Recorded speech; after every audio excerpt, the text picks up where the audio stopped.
A CONTAG, Juca, eu considero, desde o seu início até agora, a junção de todas as vozes do campo que se expressavam ali nos anos 50, tentando se organizar também, porque os trabalhadores da área urbana se organizam um pouco mais cedo, ali já no início do século passado, começa já os primeiros passos, ali pelos anos 30, 40, vão avançando, e o campo vivia uma situação muito sofrida, onde não tinha direito trabalhista, principalmente dos assalariados.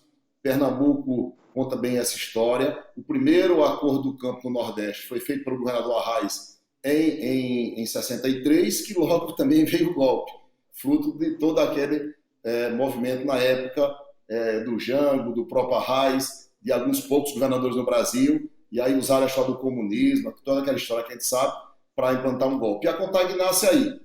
Ela começa com uma organização ampla, incluindo os assalariados e os atores familiares. Mais recente, há uns 5 anos atrás, a gente fez uma mudança na estrutura, foi criada uma outra organização dos assalariados, de forma combinada, até porque nós estávamos perdendo na justiça, nessa confusão que é o registro sindical no Brasil, Juca, e aí o juiz estava dando o direito de, num sindicato, mesmo sendo um grupo, às vezes, pequeno, às vezes até por divergências internas, criar um outro sindicato de agricultura de assalariados rurais, do chamado empregado rural, separando do agricultor familiar. E aí nós fomos obrigados, até pela situação da justiça, em fazer duas confederações. Então a CONTAG hoje ela representa mais a agricultura familiar, apesar de ter algum sindicato ainda que ainda constitui as duas categorias dentro da mesma, mas vem trabalhando.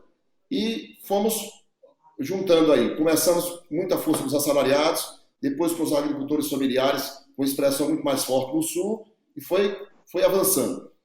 Dentro do golpe, teve intervenção, teve de tudo. A CONTAG depois conseguiu sair do interventor, conseguiu conviver com o golpe, trabalhando, inclusive, se juntando aos democratas, aos que queriam superar aquela situação. Nós chegamos a fazer ali, por exemplo, já caminhando para os finais ali, o golpe começou a perder força, a ditadura começou a perder força. Nos anos de 79, Lula, em São Paulo, lá no ABC Paulista, naquelas greves do ABC, e nós em Pernambuco, eu digo nós, os dirigentes da época, que eu ainda era muito jovem, estava iniciando ali nas pastorais, não conhecia bem ainda da luta sindical. E só a partir de 82, 83 é que eu começo a me aproximar do sindicato, e aí nós já estávamos caminhando para a abertura, porque depois vem a abertura ali, aí vem ali as diretas, a anistia, diretas, todo aquele processo para a gente conseguir fazer aquela transição. E a transição feita pela elite, como é a tradição no Brasil, né? Talvez o único país do mundo que sai de uma ditadura de uma forma combinada com as elites, perdoando os militares e deixando tudo para trás, e a gente está vivendo hoje. Os militares hoje estão de volta pelo voto, né? Pelo voto, e a situação que estamos vendo aí. Então não é fácil a gente não ter vivido, mas ter escutado da história e de pessoas que deu depoimento. Eu conheci diretores da FETAP que tinham problemas de saúde, por exemplo, que foram fortemente agredidos, torturados pelos ditadores da época, e contavam a história, e a gente viveu, pelo menos acompanhou e sabia dessas histórias. Mas estamos dessa abertura para cá. Quando chega agora, nós estamos vivendo uma ditadura diferente, né?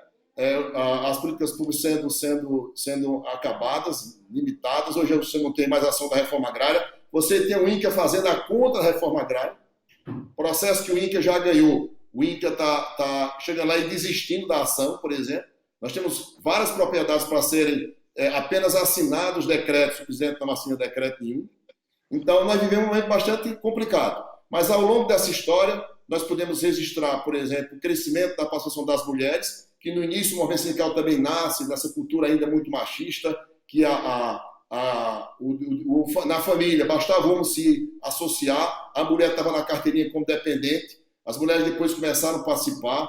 Se você olhasse aqui na CONTAG, o que era a CONTAG há 30 anos atrás, ou há 20 anos, hoje ela tem paridade na direção. Hoje, a maioria dos associados que pagam em dia, não é o que está lá no livro, na ficha, é o que pagam em dia, são mulheres. A juventude também cresceu bastante. Nós temos cota mínima de 20%.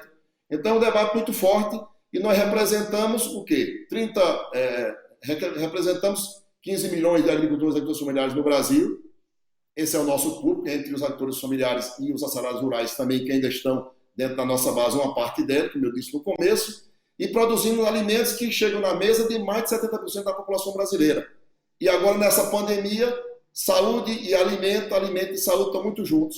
E a gente vê um governo que nem cuida bem da saúde, nem da parte da agricultura familiar dos alimentos.